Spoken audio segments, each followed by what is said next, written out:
Do you want to delete your Safari search history on your iPhone? In this tutorial, I'll show you exactly where to find your browsing history in Safari and how to clear it with just one click of a button. But before we start with the video, if you're new to the channel, then please consider subscribing to App Tutor for more tutorials like this one.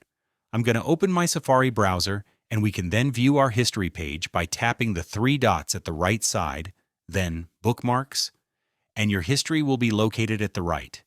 If you need to remove a specific website which you had visited, just swipe over the website and hit the little trash can icon.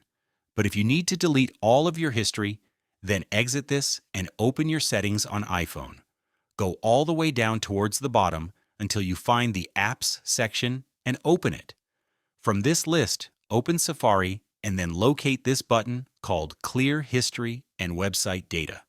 This is going to clear your entire Safari search history with one click of a button.